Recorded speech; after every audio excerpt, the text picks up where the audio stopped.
This call is now being recorded. Pronto, deu mais né? Certo.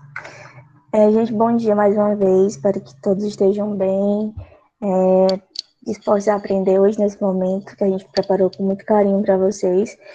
E aí a gente propôs esse aulão de hoje, lembrando que esse é o nosso, possivelmente, né, o nosso último aulão com o terceiro ano, mas acredito que a gente ainda vai organizar mais algumas coisas para preparar vocês. E aí a gente pensou esse aulão especialmente para vocês do terceiro ano, tanto focando em atualidades, que a gente sabe que podem cair nas questões de ciências humanas, ciência da natureza, em toda a prova do Enem em si, como na redação também. Então, discutir essas questões que estão acontecendo no mundo nesse momento são fundamentais para que a gente possa ter um bom conhecimento, um bom embasamento para fazer a prova do Enem, tá certo? E é importante também para o nosso conhecimento de mundo, né? Entender o que está acontecendo para podermos, pelo menos, estar sabendo, né? O que está se passando no mundo. E aí a gente decidiu fazer esse momento hoje, não desvinculando o tema da atualidade das questões do Enem, juntando esses dois elementos. Então, a gente decidiu abordar com vocês hoje questões que já caíram na prova do Enem ou que foram elaboradas pelos nossos professores, que tratam desses temas de atualidades. Então, como que esses temas poderiam cair no Enem, certo? E aí a gente, junto com a leitura da questão, a gente já vai dando uns toquezinhos sobre o tema, que já ajuda vocês, se, por exemplo, caísse uma redação, tá certo? E aí a gente começa com o professor Marcelo, e aí a gente vai pedir para que a gente siga no mesmo modelo do último aulão, tá bom? A gente vai analisar a questão, e aí vocês vão, a partir do momento que o professor vai lendo as alternativas, vocês vão respondendo o que vocês acham no chat, tá bom? Boa aula, tá, gente? Marcelo? Bom dia, pessoal. Espero que todos vocês estejam bem, tá certo? E nesse momento, como a professora Mayara já falou, espero que vocês estejam me ouvindo bem direitinho, porque meu fone tá caindo aqui. E nesse momento é muito interessante a gente fazer uma abordagem sobre o tema de atualidades, né? Como a professora Mayara falou, é importante tanto nas questões do Enem como para a redação. Por que eu estou falando nas questões do Enem? Porque não cai somente ciências humanas, área de atualidades, né? Cai bastante também linguagens e códigos. Geralmente, em algumas questões de interpretação de texto em português, cai alguns textos falando sobre alguns temas que ocorreram em 2019, 2020, né? Então, é muito relevante a gente estudar sobre determinado tipo de tema. A primeira questão que eu trouxe para vocês é justamente falando sobre algo que é atemporal. Então, ele se inclui dentro da atualidade, que é cinema. Quando a gente trabalha história aliada ao cinema, a gente observa que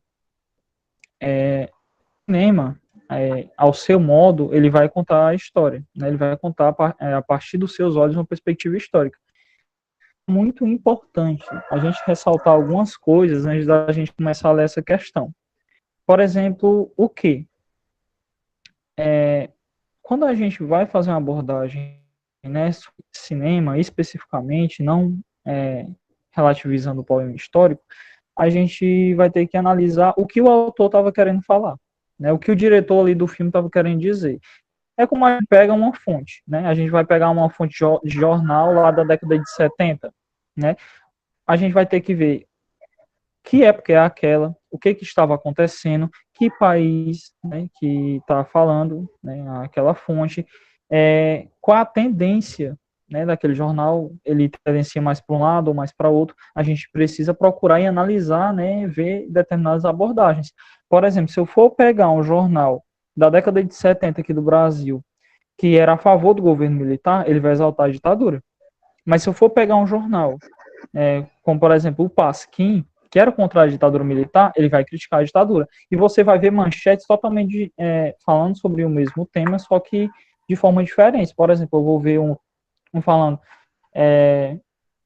militantes não, vamos dizer, rebeldes foram mortos, foram capturados pelas Forças Armadas. Aí, se eu for vendo Pasquim, essa notícia vai ser diferente. Por exemplo, militantes que lutavam pela liberdade estão presos. Ou seja, você vê né, que a notícia, embora seja a mesma, ela vai tendenciar para situações diferentes. É a mesma coisa que um diretor de cinema ele vai fazer.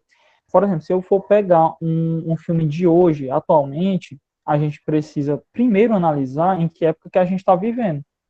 Se eu for, por exemplo, pegar os filmes do Jordan Peele, que é um diretor de cinema que ele está ficando muito renomado ultimamente, que é o cara que fez Corra, né, que é o cara que fez Us, que é Nós, né, ele fala sobre a temática do racismo dentro de filmes basicamente de terror. Então,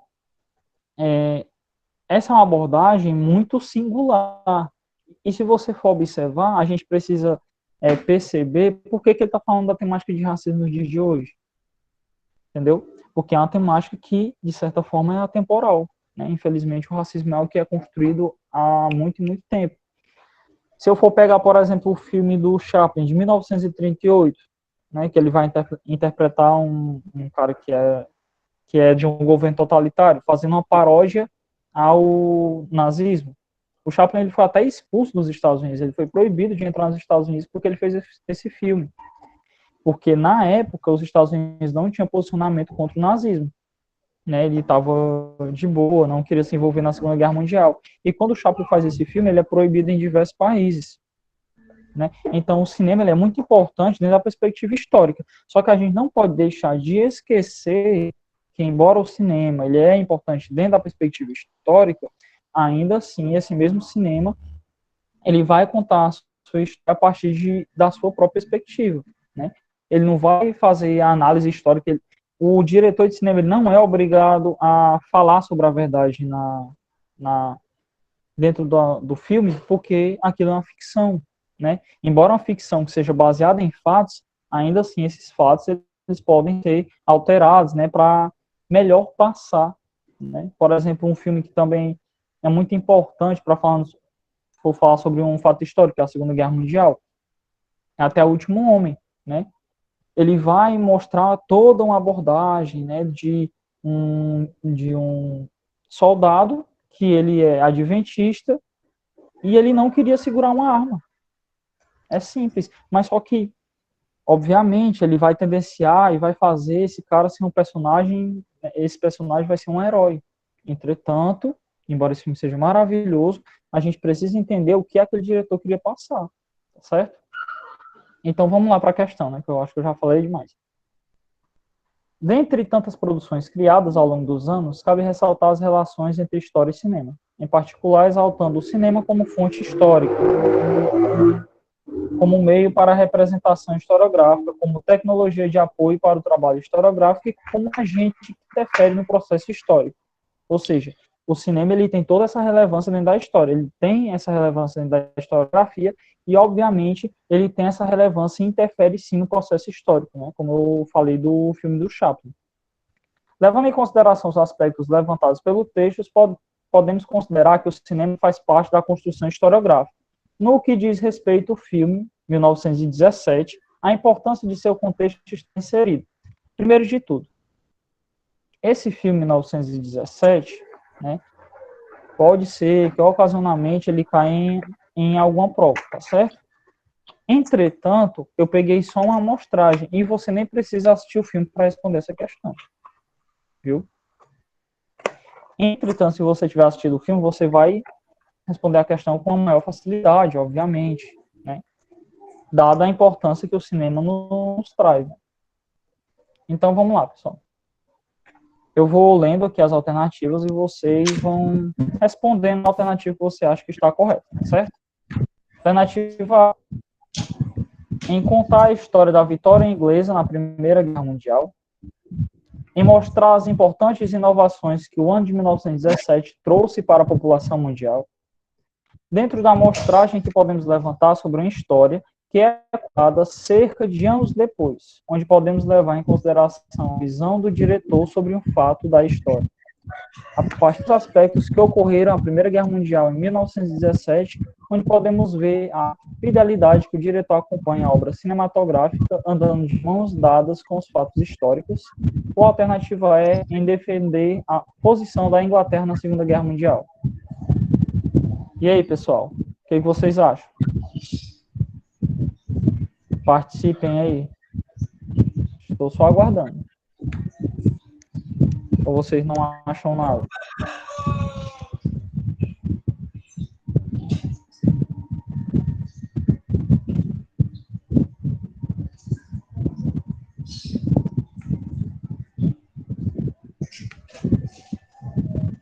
Então, pessoal, nada?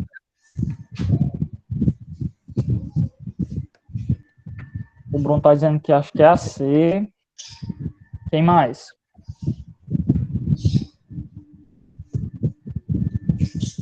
Mais alguém? O Wes está achando que é a D. Bora, pessoal.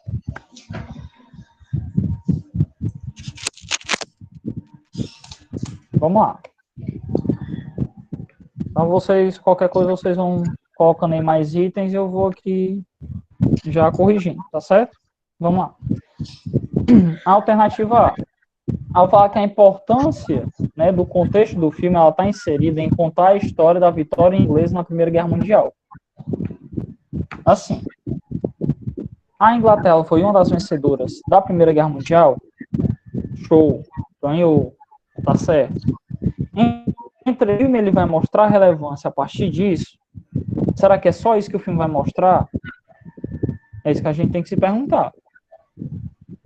Como eu falei, né, embora o filme ele tenha alguma tendência a contar algum tipo de história, né, a gente precisa ver as temporalidades, a gente precisa ver o presente, passado e futuro, a gente precisa ver que período que ele está contando e de qual período que ele está falando. Por quê? Qual período que ele está contando? Está falando lá de 1917. Em que período? Ele está falando de 2019. Tá certo? Alternativa B, em mostrar as importantes inovações que o ano de 1917 trouxe para a população mundial. Se você assistir o filme, você vai entender que o filme é 1917 por conta da Primeira Guerra. Tá certo? E se você ter o conhecimento acerca da história, você vai entender que de 1914 a 1918 teve a Primeira Guerra Mundial. Então, você tendo um embasamento histórico, você tendo conhecimento a partir do cinema, você vai saber responder a questão. A alternativa C, ela vai falar sobre o quê? Dentro da amostragem que podemos levantar sobre a história, que é contada cerca de anos depois, onde podemos levar em consideração a visão do diretor sobre um fato da história. Show, bem bolado, é isso daí mesmo. Por quê? Porque o diretor, né, que vai falar sobre esse fato. Então, a gente tem que levar em consideração que essa é a visão dele, tá certo? Se a gente for para a alternativa D, a partir dos aspectos que ocorreram a Primeira Mundial em 1917, certo? Onde podemos ver a fidelidade que o diretor acompanha a obra cinematográfica, andando de mãos dadas com os fatos históricos. Como eu falei para vocês, um filme, ele não necessariamente precisa ser fiel, não precisa andar de mãos dadas com a história. Ah, Marcelo, mas o filme ele é baseado em fatos reais. Mesmo que ele seja baseado em fatos reais, ainda assim, não necessariamente tem o dever e tem o papel de falar sobre a história real. Porque ele vai falar sobre a história real, sim. Entretanto, ele vai puxar, né, e ele vai criar novos detalhes de acordo com o que o cinema vai absorver. Né? A gente não vai ver as coisas como aconteceram de fato, até mesmo porque outros elementos vão ser acrescentados. Ficção é ficção e fato é fato, embora os dois caminhem, né, até um pouquinho juntos. E a alternativa D em defender a posição da Inglaterra na Segunda Guerra Mundial. 1917 não teve Segunda Guerra Mundial, a Segunda Guerra Mundial foi de 1938 a 1945, tá certo? Então, alternativa certa, alternativa C. Vamos lá para a segunda questão, pessoal. Separei para vocês. Desculpa, Marcelo. Tranquilo, tranquilo. Essa daqui é muito fácil, vocês não vão acertar. Vamos lá. Novamente, eu peguei uma questão que ela era temporal, né? Uma que ela pode ser trabalhada tanto no presente, né, no passado, no futuro. Agora eu peguei um fato que ocorreu, né, já esse ano. E eu peguei sobre um trecho jornalístico do El País e eu trouxe para vocês, né? Apenas 3 palavras escritas em cartazes fincados nos jardins de casas espalhadas por todos os cantos dos Estados Unidos, pintadas em gigantescas letras amarelas. numa rua junto à Casa Branca, em manchetes da imprensa do mundo todo, nas vitrines das lojas, nos anúncios das grandes marcas, em fotos de perfis nas redes sociais, de cidadãos comuns e de personalidades famosas do esporte, da cultura e da política. Black Lives Matter, BLM, Vida Negras Importa. Uma frase de 3 palavras que catalisa o que muitos acadêmicos concordam em qualificar como o maior movimento de protesto da história norte-americana. Né? A gente sabe que esse movimento ele ocorreu em 2020. Entretanto, se a gente for pegar o Black Lives Matter, ele já tem há vários anos, acho que cerca de 6 anos, certo? E essa frase, né, ela impulsionou uma nova abordagem, que é a frase desse movimento. E o interessante da gente ler sobre isso, entender sobre isso, né, embora essa questão seja uma questão bem simples que eu passei para vocês, ainda assim é uma questão bem possível de cair no Enem, falando sobre essa situação. Porque esse não foi um fato que ocorreu majoritariamente nos Estados Unidos. Vários países se mobilizaram por conta desse acontecido, né? E qual foi esse acontecimento, né? No que diz respeito, o movimento citado pelo jornal É o País teve repercussão mundial, onde tal situação ocorreu principalmente devido à violência policial ao redor do mundo contra os negros. Ok, existe violência policial em boa parte do mundo em relação aos negros? Sim, ok.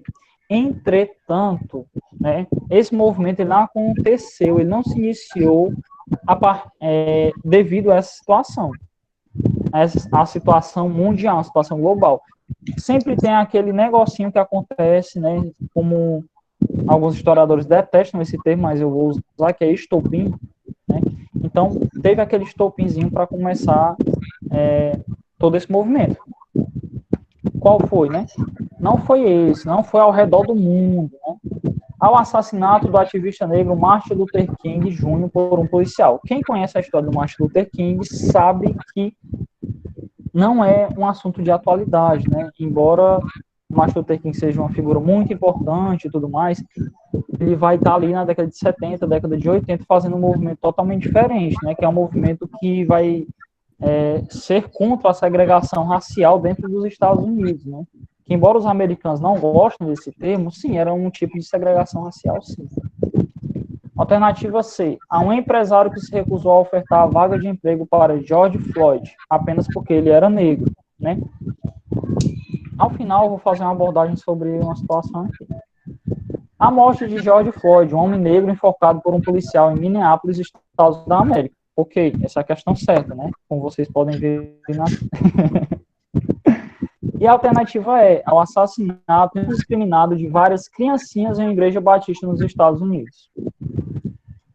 O pessoal colocou essas 5 alternativas, e sabe o que é mais impressionante de cada uma delas? Né? Que todas elas acontecem ou já aconteceram. Entendeu? Já tem assassinato de criancinhas nos Estados Unidos, em uma igreja batista que foi, meu Deus, né? Um cara simplesmente entrou e matou um coral de criancinhas negras. Inclusive, no This Is American, que é a música de um cara muito famoso, que eu não vou me lembrar agora, ele mostra, né, dentro do clipe, ele vai mostrar dentro do clipe essa situação. Muitas pessoas se recusam a dar empregos a pessoas negras, né? Embora não tenha acontecido, não sei se aconteceu com George Floyd ao longo da vida dele, mas aconteceu com várias pessoas, né?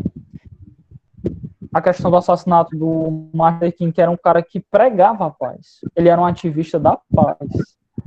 Ao contrário do Malcolm X, né, ou Malcolm X, como queiram, que ele tinha uma abordagem diferente, embora a ideia fosse parecida, Luther King ele foi assassinado pregando a paz. Então, é algo a gente se pensar. Embora não seja alternativa a gente sabe que a violência policial ao redor, né, do que acontece com os negros, né, infelizmente é muito maior, tá certo? Então, as 5 alternativas, tanto para a gente analisar qual está certa, mas também para vocês observarem que todas elas já aconteceram ou acontecem, né? Elas ainda continuam a ocorrer, tá certo? Pessoal, essa é a minha participação, espero que vocês tenham gostado. Qualquer coisa eu volto aí mais tarde para comentar mais alguma coisa. Valeu! Obrigada, Marcelo. Agora, Fernando. Olá, gente, bom dia. Vamos lá, gente. A questão que eu trouxe para a gente trabalhar... Vocês estão me ouvindo? Sim. Tá. A questão que eu trouxe para a gente trabalhar é uma questão que ela sempre esteve em pauta. A gente sempre tem esse debate dentro das ciências humanas, né? É um assunto que ele perpassa todas as disciplinas, história, geografia, filosofia, sociologia, porque é um assunto que fala também de classe social. Então, eu trouxe para vocês um tema relacionado com a fome, certo? Então, é importante, eu peço para vocês, os alunos, que às vezes falam que vão deixar ciências humanas para estudar depois, porque eu tive aí no canto de vocês também, eu fiz o Enem e tal, e eu sempre falava isso, eu estava no ensino médio, eu falava assim, ciências humanas eu vou deixar para estudar depois, que eu tenho muitas fórmulas de matemática para ver, eu tenho muitas fórmulas de ciências da natureza para ver, e ciências humanas é só dar uma lida, mas não é essa a questão. Eu quero que vocês realmente dediquem um tempinho para vocês, para pegarem alguns assuntos que vocês têm mais dificuldade de entender, e que vocês possam se debruçar sobre ele, para poder fazer uma leitura mesmo, de você poder entender, certo?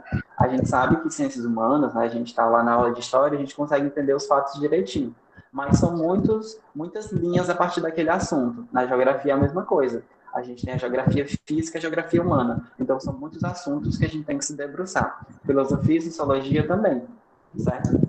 Então, eu quero que vocês dediquem um tempinho para vocês realmente lerem, né? E como a gente está trabalhando aqui atualidades, aproveita esse tempo que vocês estão em casa, né? Para vocês poderem fazer uma boa leitura das coisas que estão acontecendo no mundo. E eu peço que vocês deem atenção também a esses assuntos que são sempre debatidos, que no caso, que eu trouxe hoje aqui para vocês, é a questão da... Procurem realmente se engajar nessas leituras, né, para vocês terem um maior repertório de conhecimento que vocês conseguirem ter. Okay? Então, é muito importante não deixar as ciências humanas de lado, porque são muitas nuances que a gente tem e a gente precisa ter realmente boas leituras para a gente poder ter um domínio legal dos conteúdos. Ok? Não foquem só lá nas questões das exatas, né, da questão da natureza, porque tem forma, porque tem isso, porque tem aquilo, certo? Então, destaca a importância da leitura para vocês mesmo, para a gente ter esse entendimento dessas questões de humanas, tá bom? Então, vamos lá. A questão que eu trouxe para vocês, ela é a questão do Enem de 2019, né? Alguns de vocês fizeram, né, a prova no passado. Espero que tenha acertado, porque é uma questão relativamente fácil, mas que exige um conhecimento de mundo razoável, digamos assim. Okay? Então, vamos lá.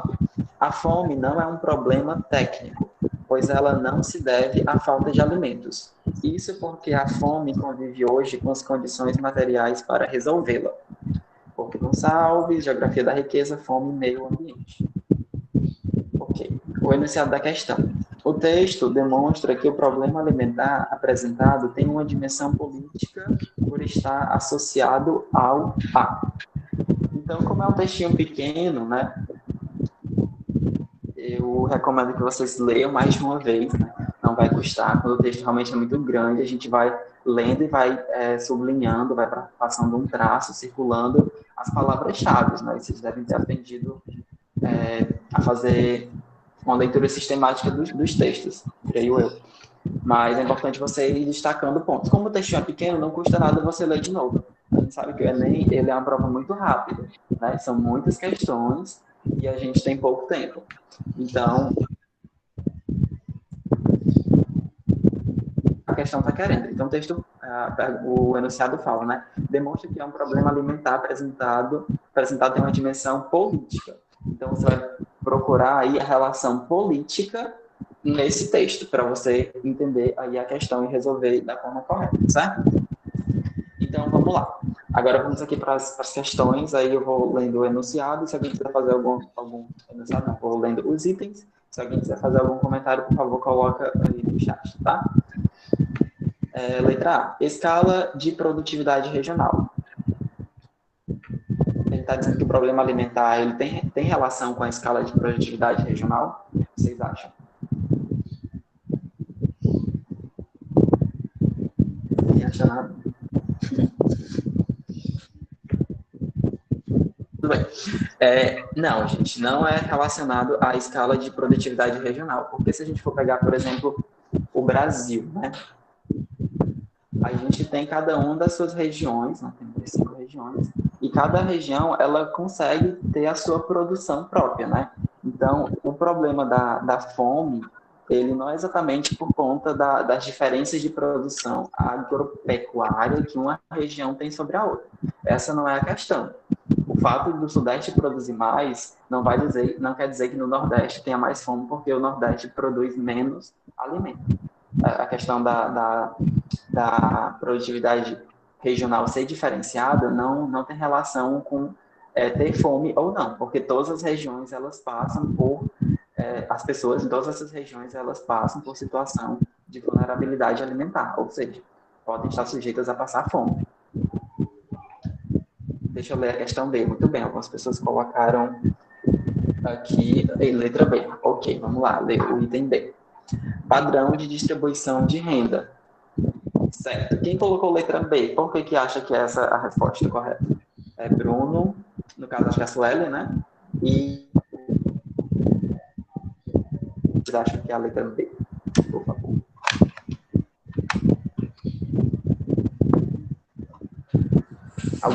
Alguém faz algum comentário? Uma palavra? 2 palavras? Tá certo, vai lá.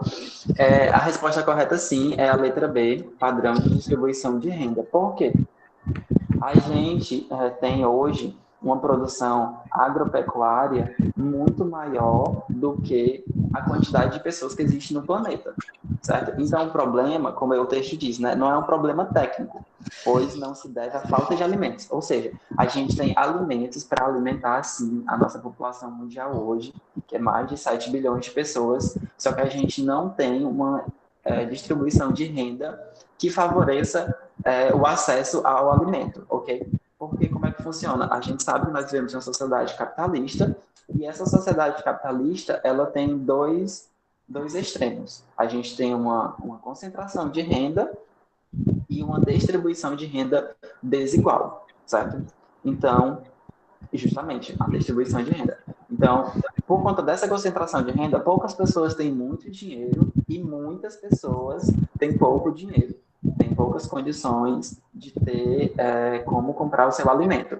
Então, por conta dessa distribuição de renda desigual, ou seja, muitas pessoas com muito dinheiro, muito ricas e conseguem ter acesso a diversos tipos de alimento, uma grande parcela da população ela não tem como comprar. Se ela não tem como comprar, como que ela vai sobreviver? Então, a distribuição de renda na sociedade capitalista, ela é uma coisa que a gente tem sempre que debater e sempre que discutir, porque é um assunto muito pertinente e ele vai sempre passar por essa questão do capitalismo, certo? A gente sempre vai retomar o capitalismo, ok? Porque é a partir dele que a gente tem a sociedade estruturada como a gente conhece hoje, certo? Então, essa distribuição desigual de renda, ela é sim o fator principal, né, que vai afetar a questão do acesso ao alimento e, assim, muitas pessoas passarem por vulnerabilidade alimentar e fome, ok? Agora, deixa eu ver aqui o item C, para a gente descartar o restante, certo? Item C, dificuldade de armazenamento de grãos.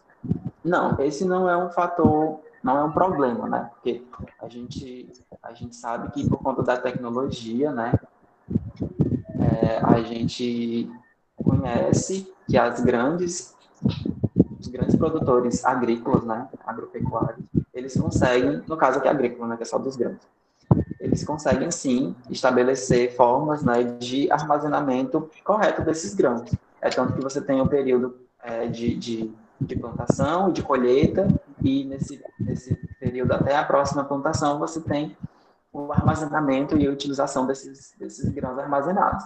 Então, esse não é um problema. A gente subentende que a tecnologia existente hoje, ela consegue sim suprir a questão desse armazenamento correto. Então, não tem a ver com a falta de...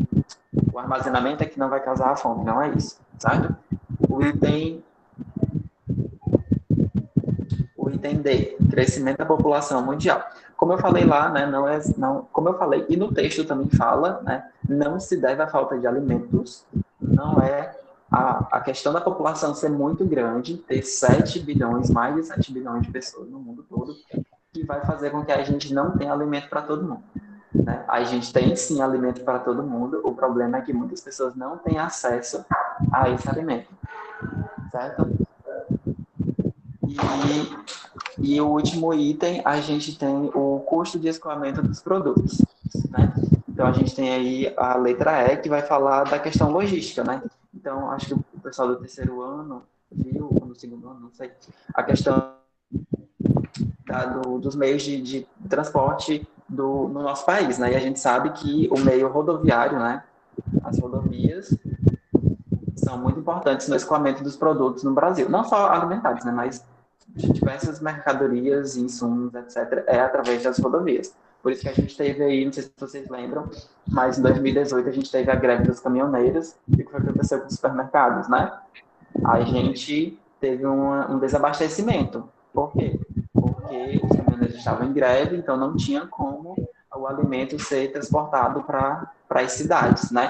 Então, esse problema do escoamento de produtos, ele não vai exatamente gerar fome, porque o problema não é não conseguir escoar, mas sim o fato de que as pessoas que não podem comprar esse produto que é escoado. A gente sabe que toda cidade tem um supermercado, tem uma mercearia, né, como a gente fala, uma bodega, e tem produtos lá sim, mas não é exatamente porque esse produto não chegou lá, mas é porque a pessoa não tem acesso como comprar esse produto, ok? Então a questão logística, né, de escoamento não é um problema relacionado com a fome, certo? É um dos fatores, sim, de certa forma, algumas regiões, no caso da África, né, Moçambique pode sofrer com essa questão do escoamento, mas a grande questão em si é, voltando aí para o ponto da distribuição de renda, né?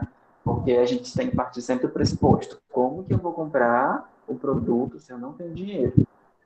Se o capitalismo não me dá se eu não tenho emprego no capitalismo, se eu não sou mão de obra, eu não vou conseguir trocar meu trabalho por dinheiro. Se eu não tenho dinheiro, como que eu vou comer? Como que eu vou poder comprar? Então, a gente também destaca aí a questão dos programas sociais, né? Como no Brasil, os programas sociais que a população programas sociais recebe um certo dinheiro do governo, e esse dinheiro sim ajuda a evitar que essas pessoas acabem passando por vulnerabilidade alimentar, né? Então, só para a gente ter aqui alguns dados, né? Por exemplo, em 2019, os dados da FAO, que é um braço da Organização das Nações Unidas para a Alimentação, ela trouxe, né, que no Brasil cerca de 43,1 milhão de brasileiros eles estão em situação de vulnerabilidade alimentar. Então, a gente tem um país com 210 milhões de habitantes e temos 43,1 milhão de brasileiros que estão sujeitos, né, à vulnerabilidade alimentar, certo? Aí a gente também tem o quê? Até 2019, né, cerca de 690 milhões de pessoas no mundo todo passavam fome. 690 milhões de pessoas, certo? Então, é quase 1 bilhão de pessoas passaram fome em 2019. E isso aí aumentou 10 milhões em relação a 2018, certo? Então, é um número muito grande. E a FAO, que é esse braço da ONU, como eu falei, ela tem como proposta, né, até 2030, acabar com a fome no mundo, né, e garantir acesso principalmente às pessoas mais pobres. Certo?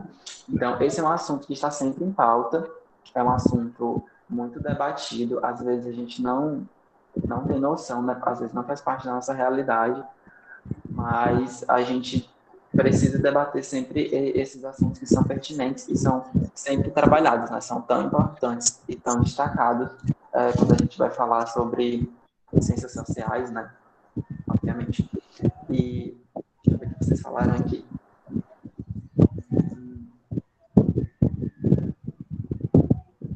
Certo. Pronto, é isso, gente. Essa foi a minha participação. Se alguém tiver alguma dúvida, pode falar. Ou senão pode passar para o próximo.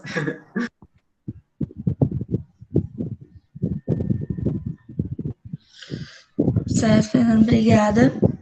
Se alguém tiver alguma dúvida, é só colocar no chat, que aí no final a gente responde também que dá certo. Agora eu passo a palavra para a professora Silvia.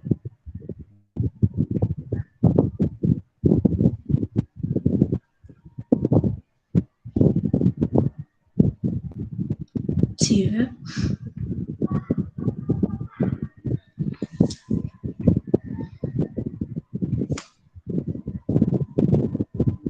Olá, bom dia. Tudo tranquilo aí? Sim.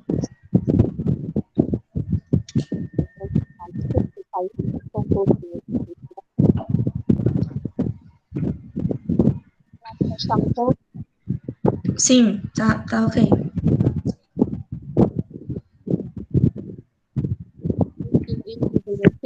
Bom dia, meus nobres.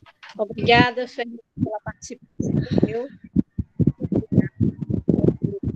De nada, que agradeço.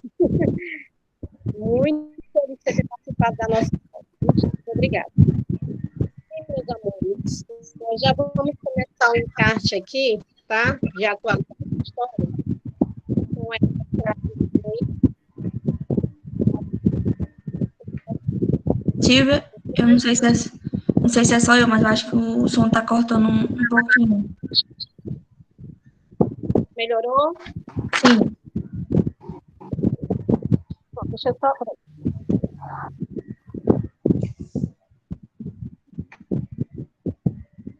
Pronto, então, voltando aqui. Começando, nós temos esse encarte aí, essa imagem, tá certo? E essa imagem, ela está percorrendo tanto as redes sociais, tanto no Instagram como no Facebook, né? Que é aí um ressurgimento de movimentos na América Latina. Então, a frase é bonitinha, a meninazinha é bonitinha. Aí vamos lá. A esperança vive em uma criança colorida. Viva a América Latina. Tá? Os novos devem saber a quem eu direciono essa frase, né? Então, isso é mais um esforço, né, da América Latina se sobressair dos vários golpes que já levou, certo? Então, a questão de atualidade na América Latina e um envolvendo a América Latina também, que é os Estados Unidos, mas né, chamamos de América do Norte, faz parte da América, certo? Então, vamos lá para a primeira questão.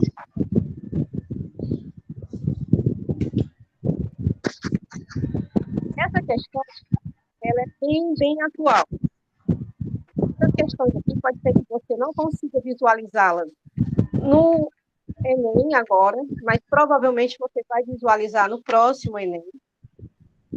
Ou também os públicos que gostam do excelência irão participar. Então, é muito importante que você, como aluno, né, e até nós, como professores, estejamos sempre nos atualizando. Né? Ai, mas eu não gosto de política. Aí não é a questão. Você tem que saber dos noticiários, você tem que saber como é que aquilo está acontecendo, qual é o contexto histórico daquele momento. Porque assim vai ser bem fácil você desenvolver a sua prova, as questões você resolver, como também você desenvolver uma boa redação. Porque vamos dizer que, por um acaso, a redação tenha um tema da América Latina atual. Você não sabe nada do que está acontecendo no Chile, no Paraguai, no Uruguai, no Brasil, né? Nós estamos em processos, né? Em processos de mudanças. Nós temos um país que ele está passando aqui na América Latina por um bloqueio, né? Intervenções que é a Venezuela. Então, meus amores, nós temos que entender isso, né? Não é que o que está acontecendo na Venezuela não vai acontecer na minha vida, alguém pode dizer assim, né? Isso é um ditado que não convém, tá? O que está acontecendo na Venezuela, nos Estados Unidos, no Brasil, no Japão, interfere sim na sua vida, porque você vai ser cobrado em algum canto. Até para você fazer uma prova para entrar, para trabalhar no Beach Park, para ser cominho, ou recepcionista, ou garçonete, ou garçom, camareiro, seja lá o que for, do cargo mais baixo ao cargo mais alto, você passa por uma prova de atualidades. Se você não estiver atento a isto, você se perde. Então, vamos lá. A primeira questão, ela fala sobre movimentos que aconteceram em um determinado local, é isso? Vocês estão conseguindo visualizar? Está passando aí a Sim, questão, Maiara? Está sim. conseguindo visualizar? Pronto. Alguém quer ler para mim, por favor? Eu posso ler. Leia a notícia jornalística a seguir, publicada em outubro de 2019, e marque a opção que preenche corretamente a lacuna. Abre aspas. A atual onda de protestos violentos que atinge aí tem a lacuna a ser preenchida, ganhou contornos mais dramáticos neste domingo, quando 2 incêndios na capital deixaram ao menos 7 mortos. A onda de manifestações e confrontos já se espalhou por diversas partes do país, mesmo após o presidente Sebastião Pinera ter cancelado o aumento das tarifas de metrô, estopim para a crise atual. Aí, a priori, o que é que diz a questão? A notícia, o noticiário, né? A notícia jornalística.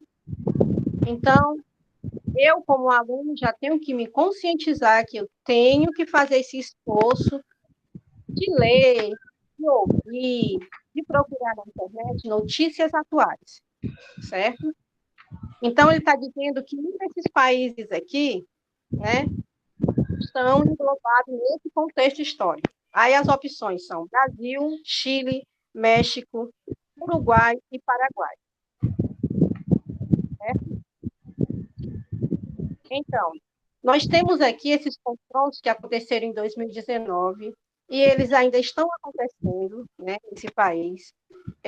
Primeiro foi por essa questão, que é bem parecida aqui, que já teve também a questão da passagem, né, o valor da passagem, e eles começou via redes sociais, depois eles foram para as ruas, na maioria estudantes, tá?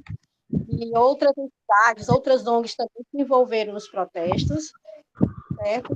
E este país, ele vive atualmente, né, agora em 2020, desde 2019, agora também em 2020, uma série de ondas de protestos. E o último que nós tivemos agora foi que eles foram às ruas para pedir uma nova cara para a Constituição, já que a Constituição do país, a Carta Magna, a lei máxima do país, ela ainda era regida por um regime ditatorial, de uma ditadura que houve, né, chamado ditadura Pinochet, que era o nome do presidente atual, né, na época deste país, e ele causou vários danos à sociedade, né? Ele trouxe várias intervenções não boas para o país. Então, Pinochet, ele é lembrado nesse país como uma mancha escura, tá? Vai ter alguém que apoie? Vai, mas ele não foi bom para esse país. Então, nós temos aí a resposta correta, Chile, né? Que se alguém tiver aí se orientado, tinha visto esses dias das redes sociais, Instagram e tal, deu para visualizar que esses protestos eles estão sendo, né, principalmente os professores de história, sempre estão postando, estão colocando nos seus status, nos seus stories, né? Então, isso, essa percepção, esse olhar do que está acontecendo, ele ajuda muito na questão do Enem, muito, né? Porque o Enem, ele quer que você se mostre. Ele vai aguçando você para que você possa mostrar os seus conhecimentos. Tá? Então, a resposta correta aí, Chile e Peru. Mas vamos lá para a segunda questão. Algum dos alunos pode ler essa questão para mim, por gentileza, quem está na sala? Olha o pontinho.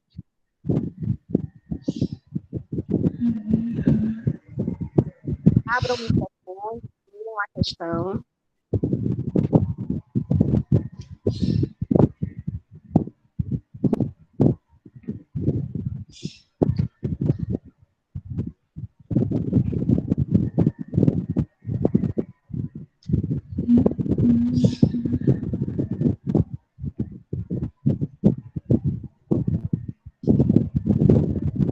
Quem consegue ler a questão?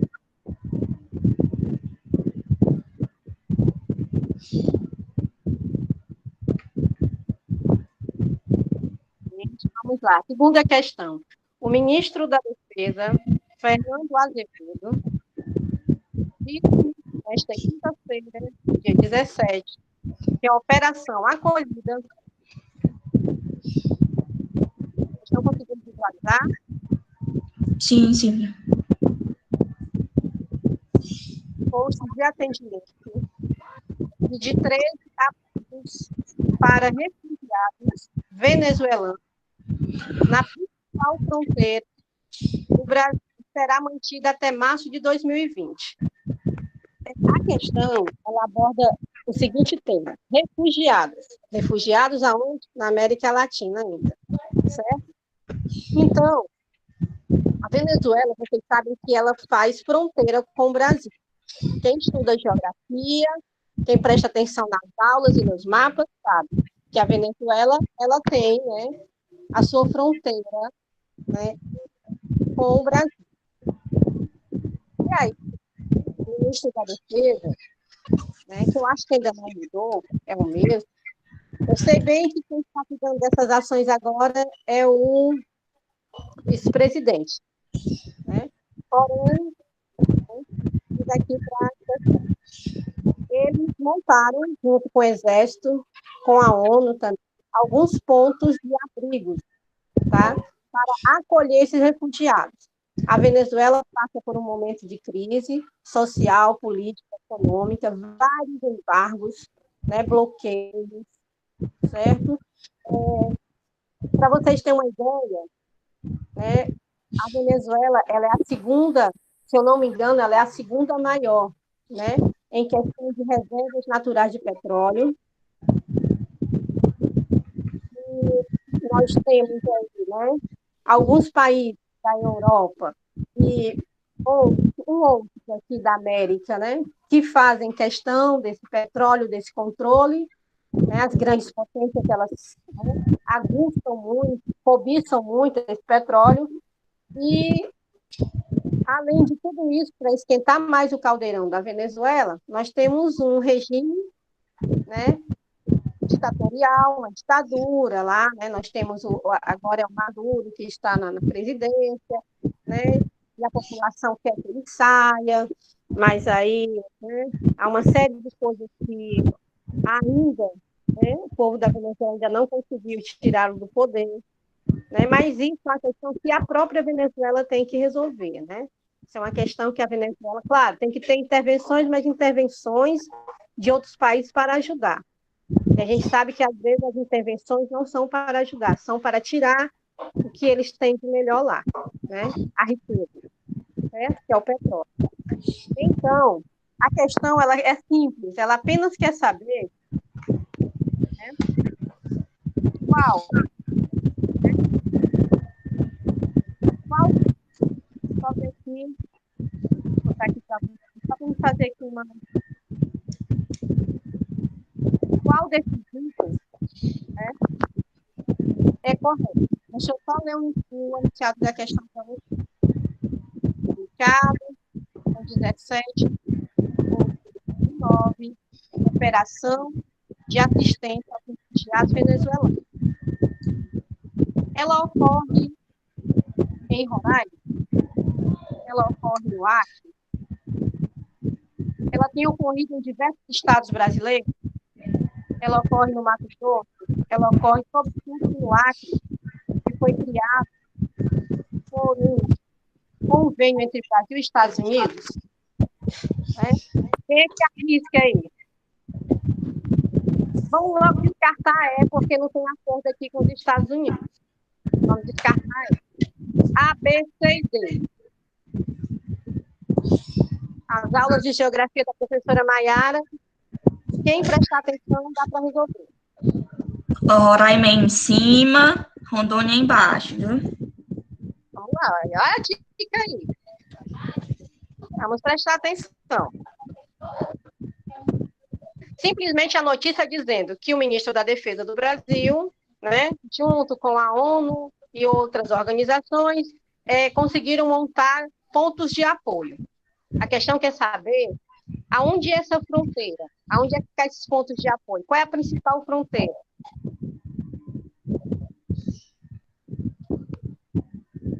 A Suelen disse aqui no chat que é a A, viu, Silvia?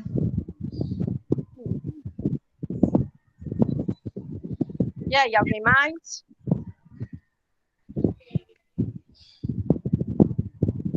Exatamente, né? Ocorre em Roraima, em estado brasileiro mais atingido pela crise migratória venezuelana. Roraima, capital, Boa Vista, não é isso, Maiara? É, né? Pronto.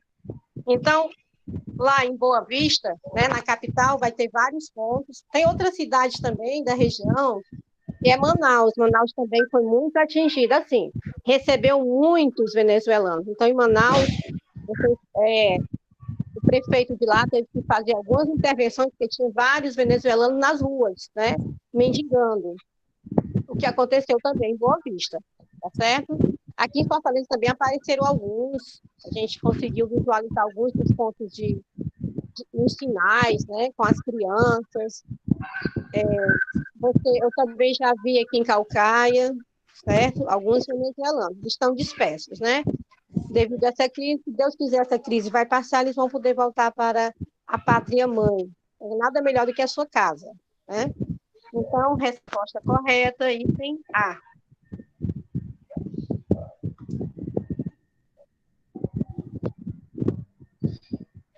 Certo? Vamos lá para outra questão.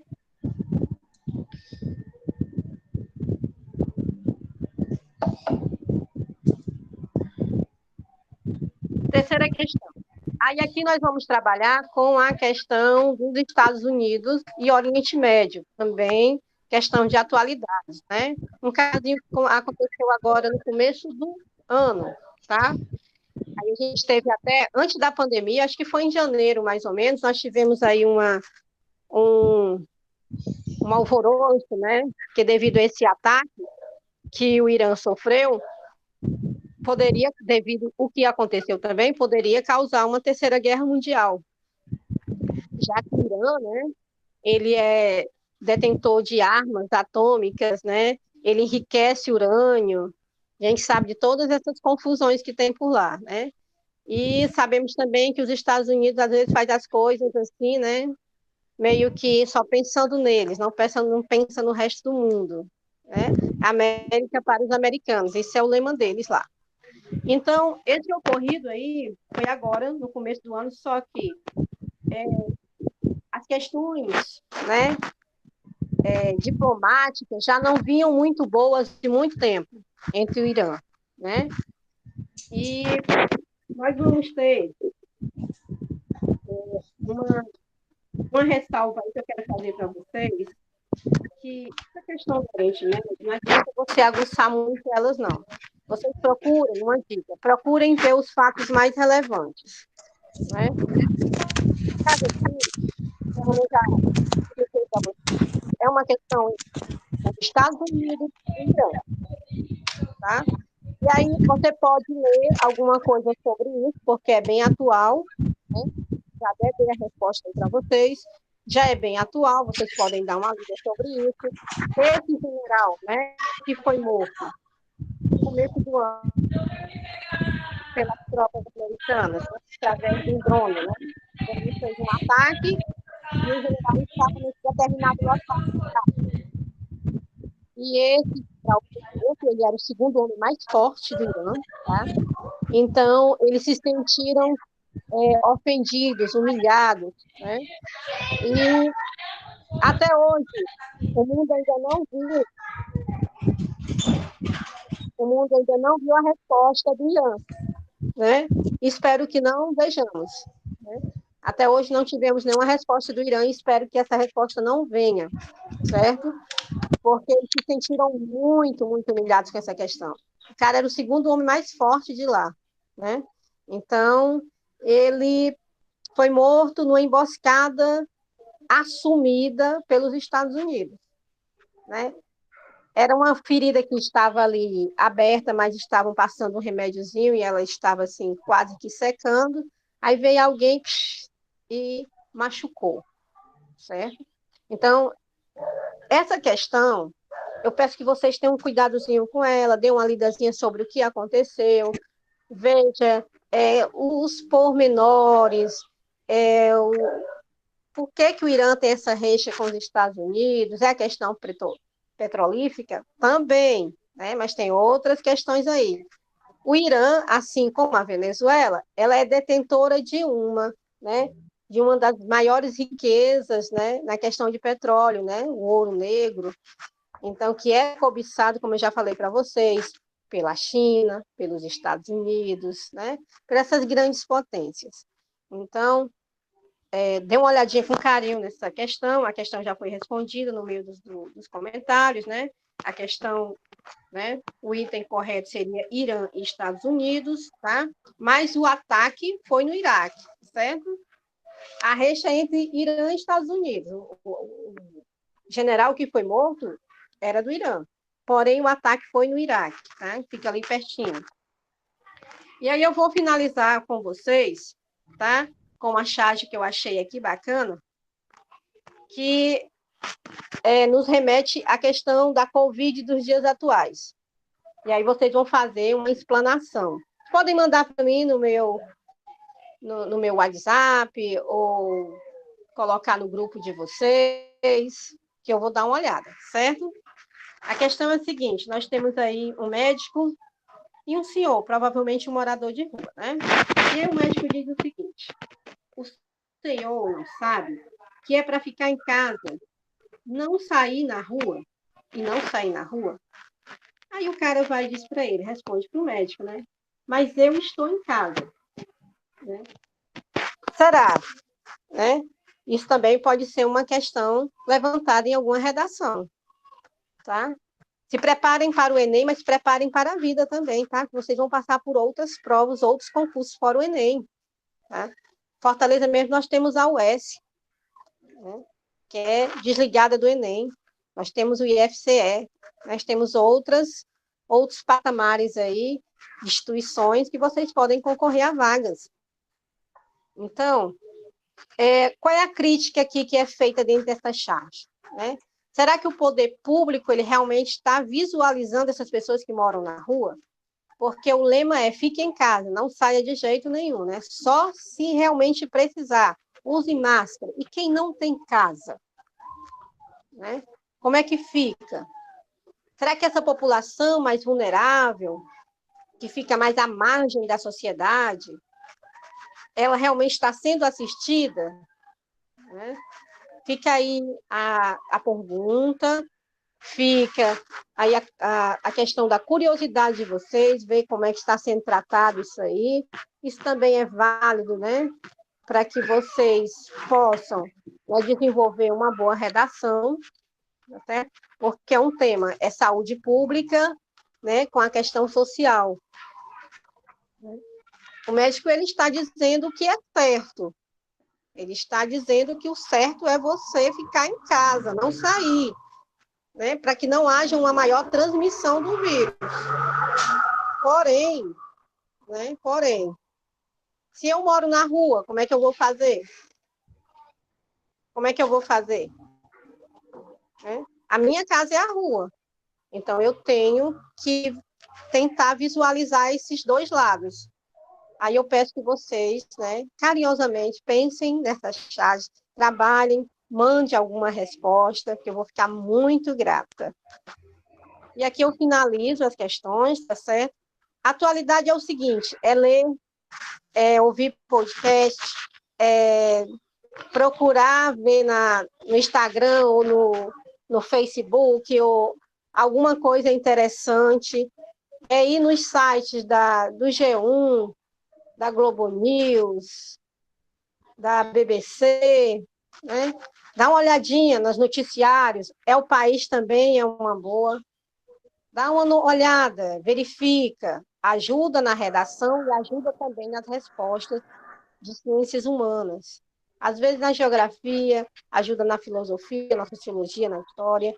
Certo? Beijo, bom dia, bom final de semana, boa votação. Quem for votar, votar consciente, prestar atenção nas coisas. Cheiro.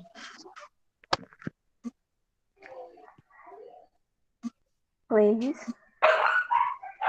Olá, gente, bom dia, professora Cleides.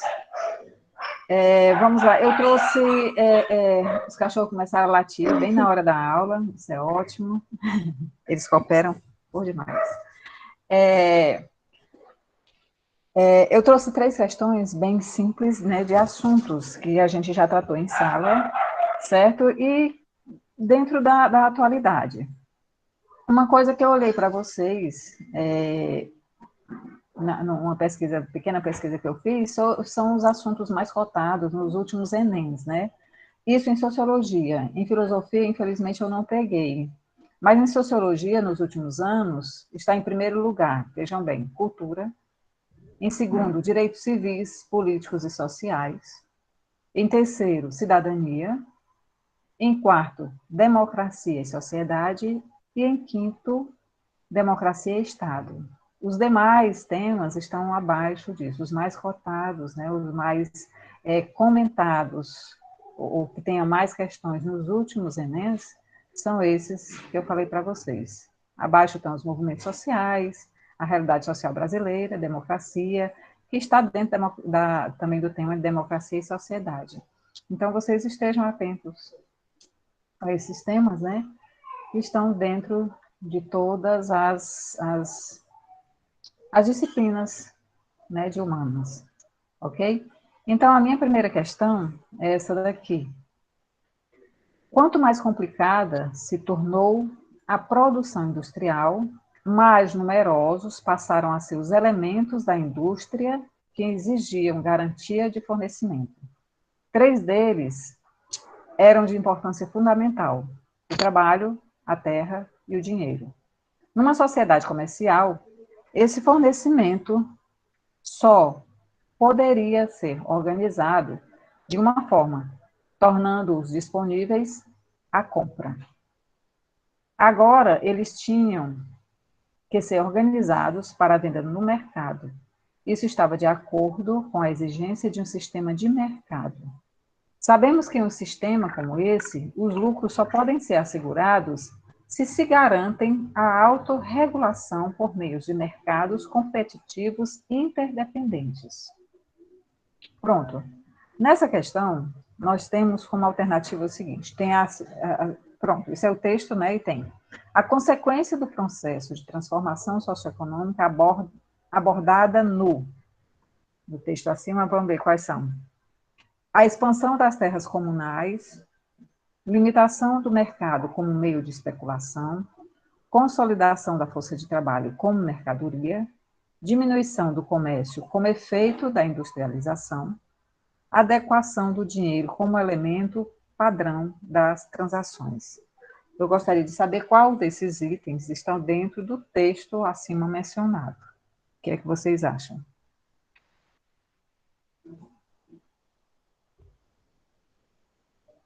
Alguém? A E, você acha que é a E?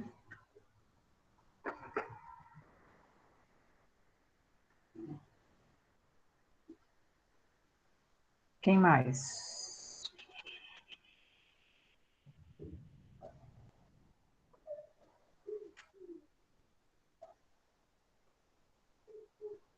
Olha, a E não é porque é o seguinte, a E não é, o que é que diz aqui a E? Deixa eu ver aqui.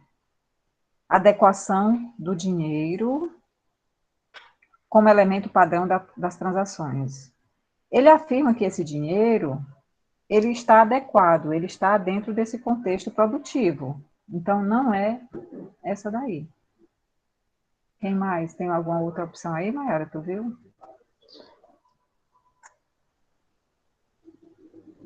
A Deise disse que não está aparecendo para ela.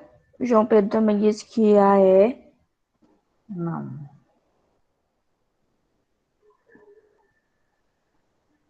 Vamos lá. Gente, olha.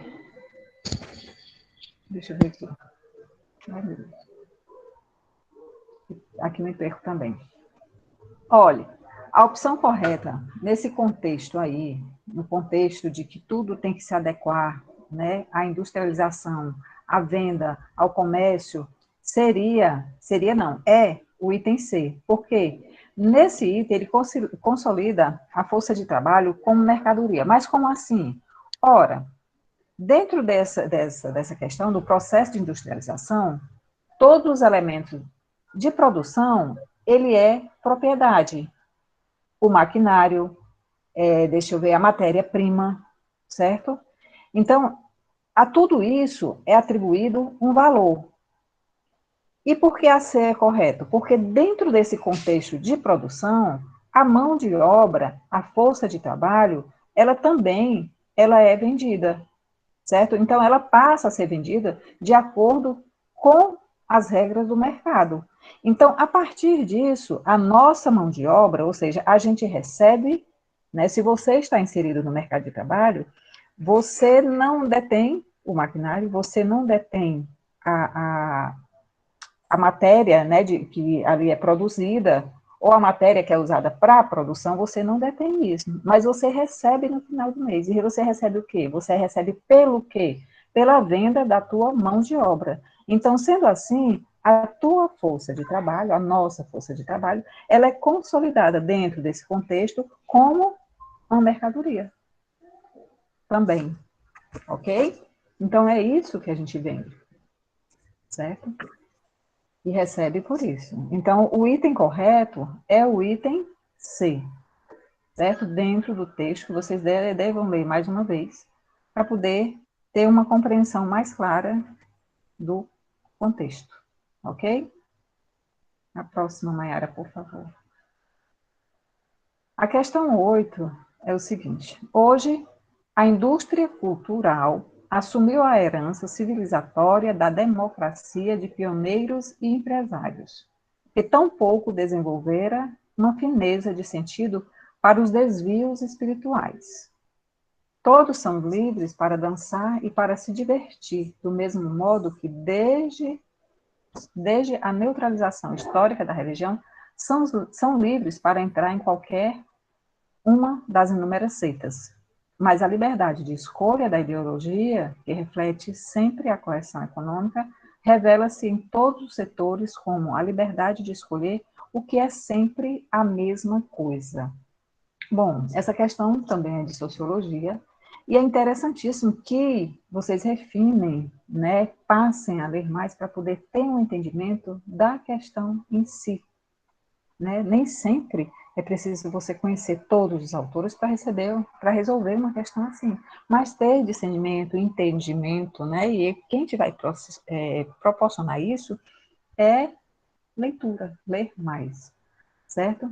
Então, vamos lá. A partir desse texto, certo? A liberdade de escolha na civilização ocidental, de acordo com a análise do texto, é um legado social, um patrimônio político, um produto da moralidade, uma conquista da humanidade ou uma ilusão da contemporaneidade. O que vocês acham que é? Que item?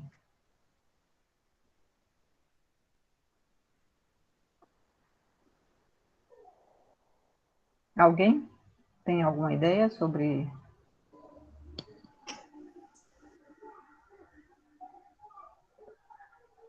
Nada? Não tem resposta, Cleise, aqui no chat. Não tem resposta? Então, vamos lá. Gente, esse texto, ele fala sobre, deixa eu ver, a indústria cultural, né? Ele diz que, deixa eu ver, você tem a liberdade de escolha, né, da ideologia, bem como você tem a liberdade de escolher o seu credo, certo? Aí a gente vem para a parte que incita, deixa eu ver, o nosso consumir, né? Quando você vai na prateleira do supermercado, o que é que você procura? O que é que te chama a atenção? Aquele produto que ele é mais propagado. Ele pode até não ser tão bom ou melhor que aquele outro que não tem a propaganda, mas é o que te vai chamar a atenção. Então, dentro desses itens, olha, não tem nenhum outro que possa ser. Legado social, não. Patrimônio político, não. Não tem nada a ver com a questão. Acredito que nenhum dos itens. Tão somente o item é uma ilusão da contemporaneidade. E o que é isso? Né? É aquela ilusão de que você acha que é livre, mas não. As nossas vidas, elas são atraídas e agregadas à indústria cultural. Ela te diz o padrão, né, que você tem que seguir no comer, no vestir, no comportamento. E isso afeta o nosso modo de viver, embora nem sempre tenhamos essa consciência, né? E daí é o que eu sempre digo em sala, a importância do estudo, a importância da leitura, a importância do observar dentro desse contexto. Você segue padrões sem se dar conta disso, né? Então, deixa eu ver, a mídia, né? Os aparelhos, é um aparelho de manutenção desse sistema, né? Nós somos coagidos constantemente a um certo padrão de consumo comportamental ou material, né, dentro disso. Então, é uma ilusão contemporânea, uma ilusão nossa de achar que somos livres de qualquer forma. Poderemos ser? Sim, sim, poderemos sim. Né? Isso vale muito a gente se trabalhar nesse sentido, né, e ser muito determinado, porque não é fácil, certo? Então, essas possibilidades de escolhas, elas existem, certo? Mas nós estamos sempre presos a esses padrões que são determinados pelo sistema que nós estamos inseridos, ok? É a próxima, Mayara, por favor. A próxima questão, essa é de filosofia, nós vimos em sala, eu espero que vocês lembrem, né? Uma conversação de tal natureza transforma o ouvinte. O contato de Sócrates paralisa e embaraça, leva a refletir sobre si mesmo, a imprimir à atenção uma direção em comum. Os temperamentais, como Alcebiades, sabem que encontrarão junto dele todo o bem de que são capazes, mas fogem porque receiam essa poderosa influência, que os leva a se censurarem, sobretudo a esses jovens, muito quase crianças, que ele tenta imprimir sua orientação. Certo? Nisso aqui a gente está falando de Sócrates, claro, e o texto evidencia características do modo de vida socrático, que se baseava em quê? Vamos ver. O modo de vida socrático se baseava em quê?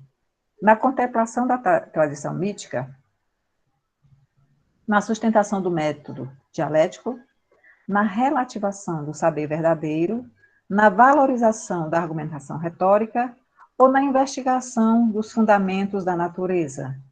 Eu espero que vocês lembrem desse. Vamos lá? Que item você acha que é o correto?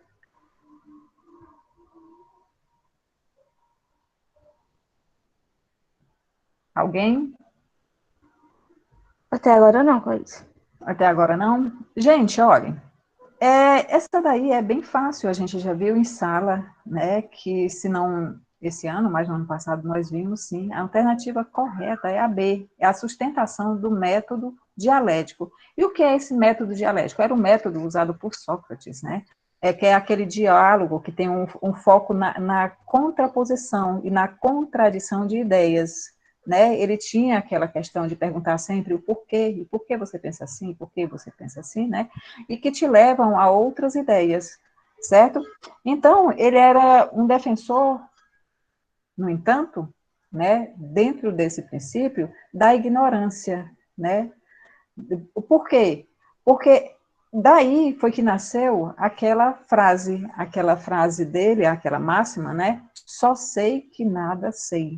Então, ele levava o seu interlocutor chegar também a essa ideia, né, de que você certo? Então, para ele, era preferível não julgar saber, né? Sendo assim, ele construiu esse método através do diálogo, e esse diálogo é o que é chamado de método dialético. E são que nos levavam o seu interlocutor aquelas falsas certezas, né?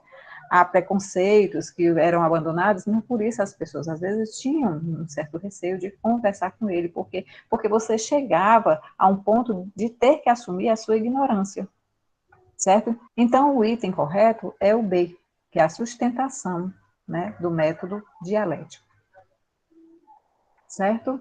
Então, alguma dúvida, vocês podem me procurar no privado ou no grupo da escola, certo? Algumas questões a mais que vocês queiram dentro desse contexto, né? Nós também temos para enviar, certo?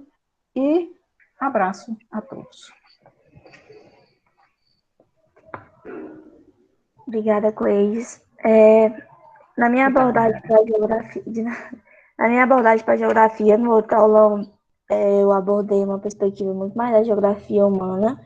E aí o Fernando hoje trouxe uma questão que também abordou nesse sentido. E hoje eu quis diferenciar e trazer um pouco da geografia física, que envolve bastante coisa de atualidades, né? Porque impacto ambiental, problemas ambientais são uma coisa que acontecem comumente aqui no Brasil, e essas questões sempre aparecem. E a geografia física é muito ampla, uma área muito ampla, porque as questões elas vão abordar um fenômeno bem específico. Então, quando, por exemplo, uma questão fala de clima, a questão vai querer saber o que uma massa de ar vai influenciar sobre uma determinada região do Brasil, ou então o que a pressão atmosférica em uma cidade que tem um grande número de habitantes, que tem um número de poluição muito mais alto. Então, essas questões de geografia física, elas vão ser bem específicas. Tanto que você não vai ter muitas questões, né, ao longo da prova de ciências humanas, até porque tem história, tem filosofia, sociologia, e aí tem muitas questões interdisciplinares.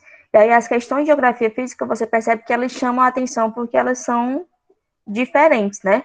Por mais que tenha essa contextualização, mas as questões sempre vão tratar de um fenômeno bem específico. Essa aqui, por exemplo, que é do Enem do ano passado, acho que vocês já devem ter se deparado com ela.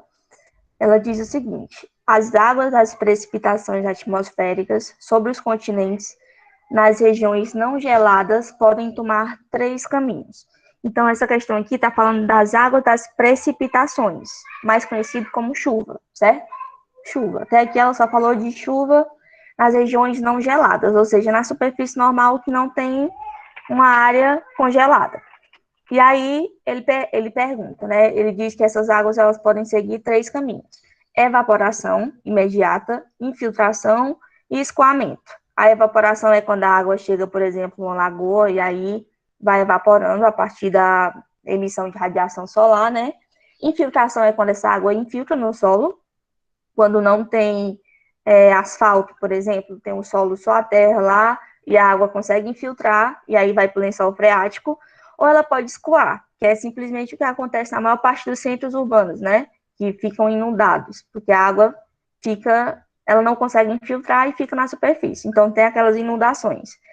E aí, a relação entre essas 3 possibilidades, assim como das suas respectivas intensidades, quando ocorrem em conjunto, o que é mais frequente, depende de vários fatores, tais como o clima, a morfologia do relevo, que é do terreno, que é o relevo em si, se é um relevo de planalto, de planície, se é um relevo mais rebaixado, se é mais elevado, a cobertura vegetal, que é a vegetação que vai ter naquele local, e a constituição litológica. Então, aqui ele usou várias palavrinhas difíceis, né? Essa constituição litológica é o solo. O que aquele solo tem? Se ele tem certos tipos de minerais, se ele é composto por rochas e tudo mais, certo? Então, ele usou nesse enunciado várias palavras difíceis que você já olha para a questão e pensa assim, meu Deus, o que é isso? E aí, o que a questão pergunta? A preservação da cobertura vegetal, falei para vocês que a cobertura vegetal é a vegetação. Então, preservação da vegetação interfere no processo mencionado, contribuindo para. Então, o que a preservação da cobertura vegetal, ou seja, você deixar a cobertura vegetal, as árvores lá no terreno, vai contribuir nesse processo? A decomposição do relevo, Quando a gente fala de decomposição de relevo, existem vários fatores, certo? Fatores físicos e químicos. No caso, esse relevo ele pode ir se decompondo, vai meio que, vamos supor que você tivesse uma serra, uma montanha, e aí ela vai ao longo de milhões de anos se decompondo. Então isso é um fenômeno natural, nosso planeta é muito dinâmico, mas ter ou não ter a cobertura vegetal, esse processo ele vai continuar acontecendo. Não vai acontecer da noite para o dia, vai ser em uma sequência de muito mais tempo, milhões de anos, como eu falei para vocês. Então, a cobertura vegetal aqui, ela não interfere tanto nessa composição do relevo, tá certo? B, redução da evapotranspiração. Ter a cobertura vegetal vai fazer com que a gente tenha mais evapotranspiração. É o caso que acontece na Amazônia, por exemplo. Por ser uma floresta bem densa, eu tenho um processo de evapotranspiração muito maior. Então, eu ter a cobertura vegetal não vai reduzir, vai aumentar, tá certo? C, contenção do processo de erosão. Esse aqui é um dos itens que eu marcaria, porque eu, como professor de geografia, eu sei que a erosão é um processo de transporte e desgaste do solo. Então, vamos supor que ela pode acontecer por vários elementos, certo? Pelo vento, pela água. Então, eu sei que se chover e aquela água escoar ali no solo, ela vai arrastar sedimentos. Se não tiver vegetação, ela pode ter um desgaste muito maior naquele terreno, certo? Então, aqui é a alternativa que eu, Maiara, marcaria. D, desaceleração do intemperismo químico. Como eu falei para vocês, na decomposição do relevo, existem diversos fatores. O intemperismo químico é quando a rocha é alterada quimicamente, ou seja, vamos supor que a rocha tinha um mineral X, e aí choveu, essa rocha ficou cheia de água, né? Ela infiltrou muita água, e aí houve uma alteração naquele mineral. Então, aqui é o intemperismo químico. Só que ter ou não cobertura vegetal não vai interferir nessa alteração, tá certo? E a decomposição de sedimentos no solo. Deposição, desculpem. Quando você tem a cobertura vegetal, você evita que esse processo de erosão ele aconteça tão fortemente. Então, essa deposição de sedimentos, ela não vai estar sendo tão afetada por a presença da cobertura vegetal. Na imagem a seguir, vocês conseguem entender. Eu falei que é o item C, né? Contenção do processo de erosão. Aí aqui eu explico um pouquinho para vocês o que é esse processo de erosão. Como eu falei, é o processo de desgaste. Então, ele acontece por conta da água, dos ventos e até mesmo dos seres vivos, né? O homem vai lá, constrói, asfalta, tira a cobertura vegetal. Então, todas essas ações podem intensificar o processo de erosão. Então, como ela acontece pelo desgaste, transporte e sedimentação dos solos, a cobertura vegetal ela vai ser fundamental. Eu já expliquei para vocês em algumas aulas que quando você tem, por exemplo, um morro, uma encosta de um morro, e aí essa encosta tem várias árvores. Todas essas árvores vão possuir raízes. E aí, no seu processo, na sua dinâmica natural, essas raízes elas vão firmar esse terreno. Então, um terreno com cobertura vegetal, com a presença de plantas, ele vai ser muito mais firme. Então, quando chover, primeiro que as árvores elas vão barrar a parte daquela chuva, né? Não vai acontecer de forma tão direta no terreno. E aí essas árvores vão evapotranspirar, vão tirar parte dessa umidade, vão fazer com que essa água infiltre no solo. E aí, quando você não tem a cobertura vegetal, essa água simplesmente incide de forma direta num terreno que está solto, que não tem segurança de nada. Então, isso é o que acontece na maior parte das cidades, dos centros urbanos, que as pessoas tiram a cobertura vegetal, como eu falei, pode acontecer pela ação do ser humano, constroem suas moradias ou constroem estradas, e de repente vem uma grande chuva e tem todos aqueles acidentes, né, desmoronamento, deslizamento de terra, e várias pessoas sofrem, perdem seus bens materiais, perdem pessoas. E aí, isso é um fenômeno que eu posso falar assim, mas isso é atualidades? É porque no Brasil, como a gente tem cidades que não têm planejamento urbano, isso acontece basicamente todo ano, né? Todo ano, quando a gente está no período chuvoso, a gente tem no noticiário alguma cidade que inundou, que teve um desmoronamento de terra, e isso acontece basicamente por esse fator. Então, eu falei para vocês que as questões de geografia e física, elas são bem específicas. Então, essa aqui, ela está falando do processo de erosão, basicamente. O que é o processo de erosão? É esse desgaste do solo, que ele vai ser muito mais forte se eu não tiver a cobertura vegetal, certo? Então, isso é atualidade também, por quê? Por conta do forte desmatamento que a gente tem, né? Tanto nas áreas mais florestadas, como na beira de uma lagoa, na beira de um açude, por exemplo, na encostas de morros. E isso faz com que esse processo ele seja muito mais intenso e extremo para a população e para o meio ambiente também, certo? Qualquer dúvida, vocês podem colocar aqui no chat. Eu estou correndo para que vocês... Mas colocaram aqui, né? Sueli disse que era C, estava correto. E aí, a outra questão que eu trouxe para vocês, ela vai falar de um ponto de vista mais cartográfico, que a cartografia também é o foco de algumas questões do Enem. Como eu falei, no máximo aparecem 2 questões, mas sempre aparece algo nesse sentido, certo?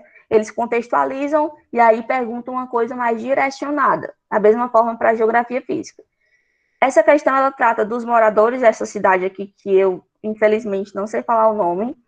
Eles passaram 2 meses quase totalmente na escuridão. Essa cidade aqui, ela fica localizada no Alasca, como ele vai direcionar ao longo do texto, né? Os habitantes dessa cidade, no Alasca, o estado dos Estados Unidos mais ao norte, já estão acostumados a longas noites sem ver a luz do sol. Em 18 de novembro de 2018, seus pouco mais de 4.000 habitantes viram o último pôr do sol do ano. A oportunidade seguinte para ver a luz do dia ocorre no dia 23 de janeiro de 2019, às 1h04, horário local. Então, vocês devem estar imaginando assim, poxa, mas como é que pode, né, uma cidade ficar tanto tempo, cerca de 2 meses, sem ver a luz do sol? A gente sabe que o nosso planeta ele tem 2 movimentos, tem vários movimentos, mas 2 que são mais relevantes para essa dinâmica de ter luz solar, que é o movimento de rotação e translação. Então, o movimento de rotação, que é o que a Terra faz em torno do seu próprio eixo, e o de translação, que é em torno do Sol, vai definir o tempo que a gente vai ter de dia, de luz, e o tempo que a gente vai ter de noite, que é, no caso, de escuridão. Isso acontece muito pela sua localização, certo? A localização que você vai estar no mundo vai dizer se você vai ter mais presença de luz ou não. É por isso que tinha um horário de verão no Brasil, por exemplo, e ele não se aplicava nas regiões norte e nordeste. Por quê? Nós aqui da região nordeste, desculpe, e a região norte, estamos situados bem abaixo da linha do Equador. Então, a linha do Equador, a gente tem uma distribuição muito mais incisiva de luz solar. Então, a gente não tem uma variação tão grande. Já em outras regiões do globo, a gente vai ter o atraso ou o adiantamento de 1 hora, o aumento de 1 hora, certo? E isso acontece por você ter mais luz solar ou menos luz solar naquela região. E aí o fenômeno descrito está relacionado ao fato de que a cidade citada, essa cidade do Alasca, tem uma posição geográfica condicionada pela... Aí tem os itens aqui para vocês.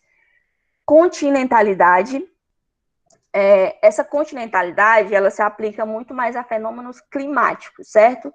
Então, a continentalidade e a maritimidade, que é o item B, aí eu já vou descartando os dois de uma vez, eles vão influenciar se vai ter uma massa de ar mais fria, se vai ter uma massa de ar mais quente, se eu estar localizado no continente vai ser mais calor e eu estar localizado próximo ao oceano, eu vou ter uma maritimidade mais influenciando nessas condições climáticas, basicamente. Não necessariamente na presença ou não de luz solar. Então, o item A e item B a gente já pode descartar. C, longitude, e D, latitude. Eu vou descartar logo o item E, altitude, que é em relação ao relevo, se ele vai ser mais elevado ou menos elevado. Isso não tem relação com a presença ou não de luz solar, certo? Também é outro fator muito mais climático. E aí eu fico entre longitude e latitude. E aí, para quem já estudou fuso horário comigo, sabe que fuso horário é definido pelo meridiano de Greenwich, que é aquela linha vertical que corta o globo, certo? E ele é definido pela latitude e não pela longitude. A longitude é a linha do Equador, aquela linha horizontal, certo? Então, a resposta correta aqui seria o item D, latitude. E por que isso acontece? Porque eu falei para vocês que os fusos, que são essas zonas horárias, elas vão se alterando, porque eles são divididos, é como se o nosso planeta ele fosse dividido em 24 partes, certo? E aí, cada região do planeta vai ter uma presença de iluminação solar diferente. É por isso que, por exemplo, quando aqui está dia, lá na China, lá no continente asiático, vai ser noite. Então, a gente vai ter uma variação de 8 horas em alguns países e até 12 horas, no caso desses países da Ásia. e isso vai se alterando pela presença de fuso horários, certo? E essas zonas, elas foram criadas para que a gente tivesse uma noção melhor, definir onde que vai ser dia e onde que vai ser noite. Então, se você pegar um avião, por exemplo, aqui no Brasil e for para Maldivas, né, que é um destino aí super cobiçado, você vai ter uma diferenciação de 8 horas de diferença. As Maldivas, elas vão ficar mais ou menos, eu acredito que seja por aqui, né, nesses conjuntozinhos de ilhas, e aí ela vai ter uma diferenciação de 8 horas. Então, se você sai aqui, por exemplo, de São Paulo, não sei se vocês estão acompanhando aí pelo cursorzinho do mouse, então você vai ter a diferenciação, ó. Aqui você tem um fuso, então vamos contar. 1, 2, 3, 4, 5, 6, 7, 8. Por isso que eu disse para vocês que eu achava que as Maldivas eram aqui. Porque aumentaram-se 8 horas. E o fuso, a diferença de fuso horário do Brasil para as Maldivas é de 8 horas. Então, eu estava seguindo uma pessoa que estava nas Maldivas. E aí, normalmente, quando era à noite, 11 horas, lá estava amanhecendo o dia, estavam perto de tomar café. Então, é muito diferente de acordo com a região que você está no planeta. E esses fusos horários, eles são determinados pela latitude. É por isso que essa questão aqui fala de latitude. E aí eu separei aqui para vocês só para elucidar, né, ficar mais ilustrado, a localização dessa cidade, que ela é bem aqui ao norte dos Estados Unidos, né, no Alasca, nessa região bem mais extrema, e ela fica cerca de 2 meses sem ter a luz do sol. E aí a cidade é toda adaptada, eles vão seguindo o seu fluxo normal, não é porque vai ficar 2 meses sem luz do sol que eles vão, tipo, dormir, que nem os ursos polares vão hibernar, não. A cidade vai receber uma iluminação, como isso é um processo já natural, digamos assim, da região, eles já vão estar adaptados a essa condição, e a vida dele vai seguir até vir a próxima luz do sol, certo? Deixa eu ver se vocês colocaram alguma dúvida aqui, não, né? E aí a última questão para a gente fechar, trouxe também de geografia física, e essa questão aqui, ela é bem de atualidades, certo? Por quê? Essa questão do Enem 2019, ele trata esse mapa de regiões áridas e semiáridas do mundo. Só beber aqui um pouquinho de água. Mas tu acredita que eu ia trazer essa questão? Aí eu falei assim, não, eu vou deixar a geografia física com a mais mesmo. Mas é bem tranquilo isso daí. Sim. E aí, esse mapa aqui, você vê, sempre as questões de geografia física, eles vão usar ou um infográfico ou um mapa, que é para você ter essa noção de orientação. É tanto que quando a gente trabalha na sala de aula, por exemplo, onde é tal continente, qual o continente maior, qual o continente mais populoso, parece besteira, né? Parece um assunto bem simples que você não vai precisar utilizar. Mas eu particularmente acho muito importante saber essas informações, e elas caem quando você tem que analisar esses gráficos e infográficos, mapas, certo? E aí, quando você pega uma questão dessa, você tem que usar tudo que a questão oferece ao seu favor.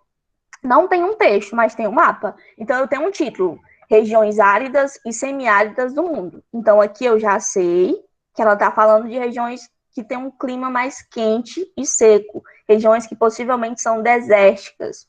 E aí, eu vou aqui para o que a questão me pede. No hemisfério sul, então aqui eu já sei que o hemisfério sul vai estar abaixo da linha do Equador, que é onde estamos localizados, inclusive. A sequência latitudinal, mais uma vez a latitude que eu falei para vocês, dos desertos, representada na imagem, sofre uma interrupção no Brasil, devido à seguinte razão. Quem acompanhou a nossa última aula, o aulão que foi junto com os meninos da Ciência da Natureza, o aulão de redação, eu já falei dessa questão. Se você pegar essa faixa latitudinal aqui, que está o Trópico de Capricórnio, que eu acho que vocês estou apontando agora, ó. Essas faixazinhas que estão no tom mais escuro são regiões desérticas, certo? Então, você tem aqui um deserto na América do Sul, tem um deserto aqui na África e tem um deserto aqui na Oceania. E por quê? Justamente aqui, onde eu estou passando o mouse, na região centro-oeste e sudeste do Brasil, nós não temos um deserto, sendo que nessa faixa latitudinal estava tudo certo para ser um deserto. Aí não tem. Por quê? Porque, primeiramente, aqui em cima nós temos uma coisa incrível, que é uma das coisas mais ricas que o Brasil tem, de enorme diversidade, mas que, infelizmente, não é valorizada, que é a floresta amazônica. certo? A floresta amazônica, ela tem uma floresta muito densa, então o processo de evapotranspiração, como eu falei para vocês lá naquela primeira questão, vai ser muito maior, porque eu tenho muitas árvores só jogando umidade na atmosfera. E aí eu tenho também uma junção de outros elementos, como massas de ar, que vêm dessas regiões aqui do oceano. Então, tudo isso vai fazer com que a umidade aqui na região norte seja muito maior. E essa umidade, ela vai sendo levada aqui para a região centro-oeste e sudeste. São os rios voadores, que eu vou explicar para vocês daqui a pouquinho. E esses rios voadores é que fazem com que a gente não tenha um deserto aqui, nessa área riquíssima, né, Fernando? Para a plantação de soja, para a criação de gado. Essa questão é muito boa. Não, pode falar. Não, pode falar, Fernando. Essa questão é muito boa porque ela faz com que, quando você lê, você tem que ter conhecimento de onde você está. Né? Se você está no Brasil e você sabe que existe a Amazônia, então ela vai exigir que o aluno ele tenha um conhecimento assim, daquilo que ele vivencia geograficamente no nacional, né? No regional dele, certo? Que a gente está bem aqui do lado. Aí ele vai exigir que o aluno ele tenha conhecimento. Será que eu não tenho uma grande floresta tropical úmida no meu país que faz, de alguma forma, influenciar nessa questão? O que será que essas outras regiões áridas não têm que a gente tem? Então, o aluno tinha que se tocar dessa questão, né? Da importância da Amazônia, né? Enquanto aí um grande fornecedor de umidade para a atmosfera, né? E contribuir com os rios voadores, como tu já comentou, né? Então, é muito interessante essa questão. Ela vai além do que está no mapa, né? O aluno tinha que se abstrair um pouquinho para poder entender ela mais e responder corretamente. Pode continuar. Exatamente. E aí é uma questão bem atual, né? Como é que a gente pode contextualizar isso aqui com atualidade? De repente, se aparecesse em tema de redação, a importância da floresta amazônica. Eu sei que para a economia, né, o avanço, a criação, a importação de matérias-primas é importantíssimas, mas tem outras regiões que dá para a gente fazer isso. Só que todos esses ataques que a gente sabe que essa floresta está passando, o berço de comunidades de aldeias indígenas que viviam totalmente isoladas, a gente tem aí toda uma dívida. Então, essa questão aqui, ela dá para a gente abordar diversos assuntos que reforçam essa importância da floresta amazônica. Mas aí vamos ver, até pelo nosso tempo, né, que já está bem tarde, o que a questão pede. No hemisfério sul, a sequência, como eu falei, era de desertos. E qual a razão para que isso acontece? Eu já expliquei para vocês que é por conta da floresta amazônica, mas vamos aqui para as alternativas. A existência de superfícies de intensa refletividade. Isso aqui você pode fazer aquela ordem, né? Eu não sei nem o que essa questão está falando, então acho que não tem muita coisa a ver. E se você já tiver esse conhecimento, sabendo que a floresta amazônica é importante e é extremamente relevante para que a gente não tenha um deserto, essa aqui a gente já elimina, certo? B, preponderância de altas pressões atmosféricas, essa aqui também não, é uma questão muito mais climática. Eu tenho uma região de muita umidade, certo? Por conta da floresta amazônica. C, influência de umidade das áreas florestais. Então, essa questão aqui, você vendo o mapa, sabendo da importância da floresta amazônica, você já marcaria o item C, certamente. D, predomínio de correntes marinhas frias. Essas correntes marinhas, elas influenciam na umidade da floresta amazônica, mas não diretamente na formação ou não dessas regiões desérticas. A ausência de massas de ar continentais. Isso daqui também são vários fatores bem específicos que vão estar juntos na formação desses rios voadores, mas tudo que acontece, e principalmente a influência da floresta amazônica, é que vai ser o diferencial para a gente que não tem um deserto aqui nessa região centro-oeste e sudeste do Brasil. E aí, o que são esses rios voadores que eu falei para vocês? Eles são formados por uma sequência. Primeiro, aqui nesse mapa do lado à minha direita, aqui onde eu estou passando, onde tem os 4 passos para os rios voadores. Primeiro, a gente tem a água do oceano, que evapora e vai para o continente. Então, como eu disse para vocês, é todo um processo. A água sai aqui do oceano, evapora, né? Porque a gente sabe que, quando falava, né, que a floresta amazônica era o pulmão do mundo, a gente sabe que os oceanos, eles vão ter essa importância muito, muito forte, mas não deixando de lado a importância da floresta amazônica.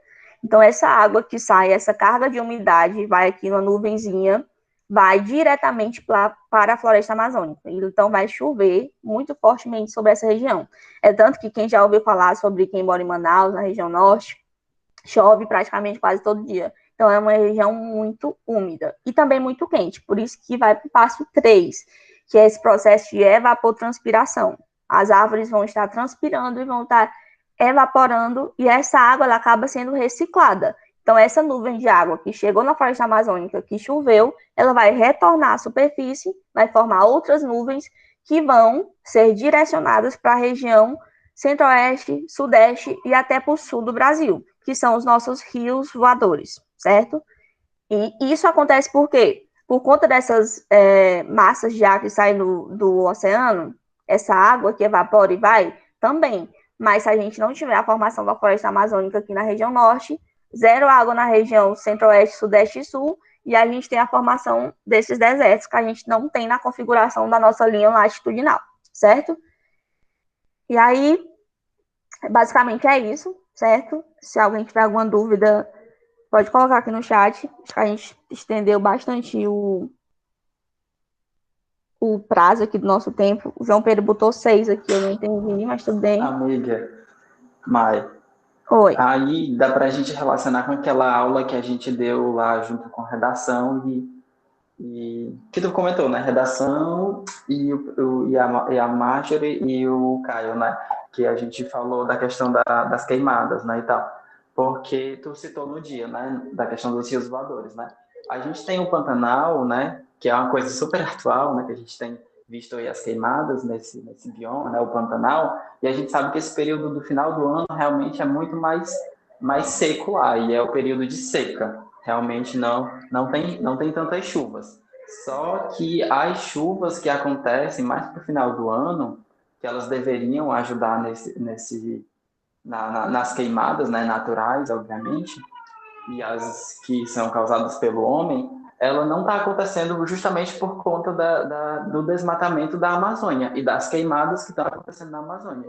Se a Amazônia está perdendo cobertura vegetal, a gente vai ter a influência o quê? Naquilo que a Mayra falou, na perda da umidade na atmosfera. Se a gente não tem essa umidade, a gente não vai conseguir ter o deslocamento dos rios voadores que vão mais para o sudeste e para o sul e vão influenciar ali nas precipitações daquela região. Então tá tudo interligado, gente. Vocês entendem aí, ó? Entendeu? Se a Amazônia está perdendo cobertura vegetal, não tem umidade.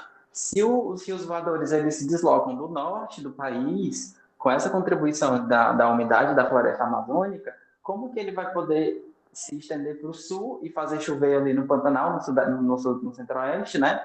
Se não tem umidade para ele se deslocar tão intensamente, certo? Então, isso é todo um contexto. Quando a gente fala de climática, de climatologia, a gente sempre tem que relacionar com os mais diversos fatores, né, do clima, certo? Então, é toda ali uma cadeia, tudo influencia, tudo tem a ver. E outra coisa, né, Fernando?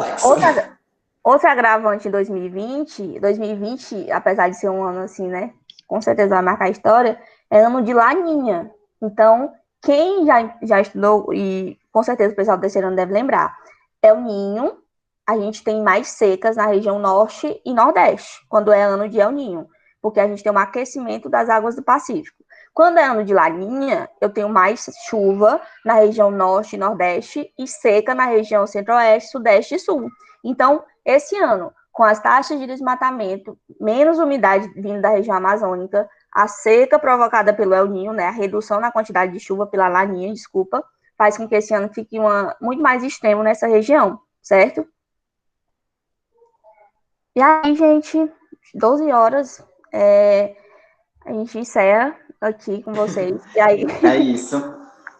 Eu queria só falar um pouquinho, eu sei que vocês estão assim, né, beirando o final do ano, acho que eu tenho pouquíssimas pessoas aqui, Suelen, Deise, Francisco, Ingrid, João Pedro e Thaís, e que eu queria que esse sentimento que a gente está passando para vocês hoje, ele se estendesse para todos vocês do terceiro ano.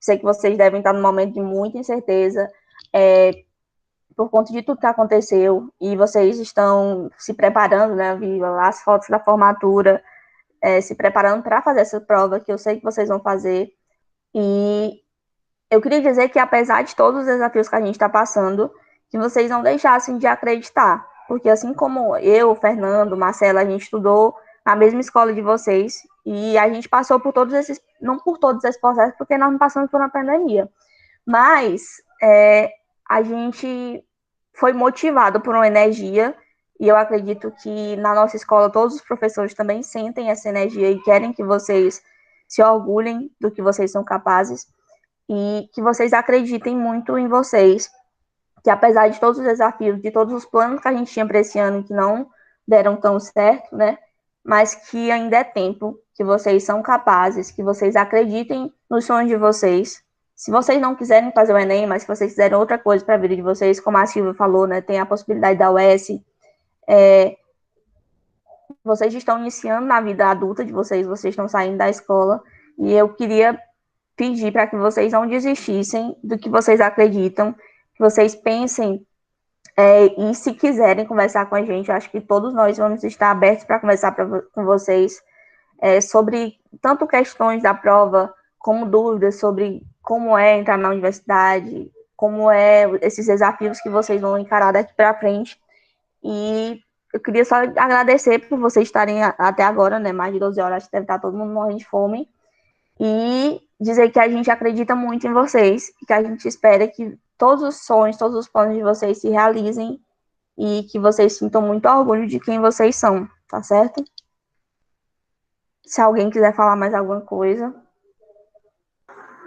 Não, só tenho a agradecer, né, para quem ficou até agora, agradecer aos professores, todo o Marcelinho, a Silvia, a Mamis Cleides, tu, Mai, todo mundo, por estarem aqui, né, por esse momento, né, pelas tuas palavras, Mai, também que tu falou por mim, com certeza. Infelizmente, mais gente do terceiro não está aqui ouvindo, né, mas a gente torce muito por vocês, a gente acredita no potencial de vocês, a gente quer sempre o melhor para vocês, e que vocês continuem firmes, né, estudando, tentando manter aí uma rotina saudável para vocês nesse momento tão complicado e tudo, mas que vocês não desistam, vocês possam seguir aí os caminhos de vocês e a gente está aqui para apoiar vocês nesse momento, tá? É isso. Obrigado, gente.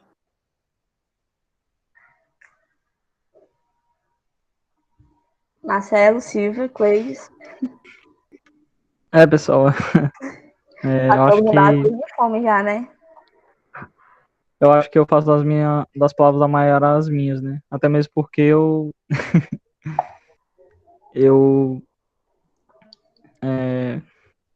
não gosto muito de falar sobre assim e tudo mais, né? Às vezes eu me emociono muito fácil, como vocês me conhecem, né? E sabem, a Mayara também sabe. Mas o que eu tenho a dizer para vocês é que sigam firmes e fortes, né? Eu acho que, independentemente, né, da situação de pandemia e tudo mais, eu acho que é muito agregador. E para mim é muito gratificante saber que vocês do terceiro ano foram meus alunos, entendeu?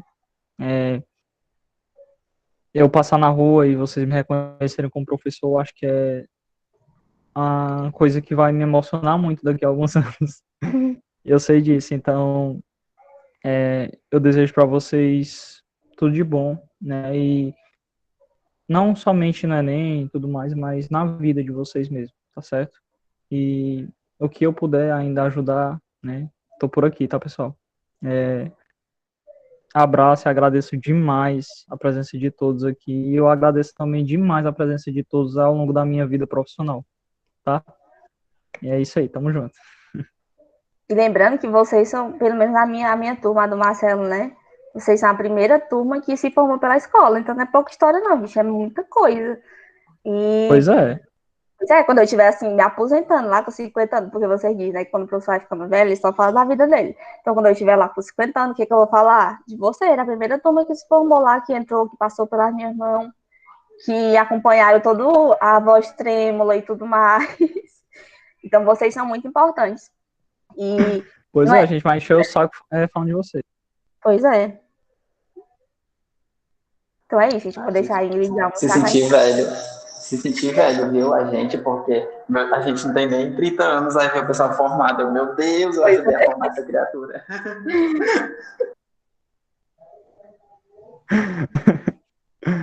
Vou me encher o saco falando de vocês pros outros, viu? João Pedro, cadê João Pedro?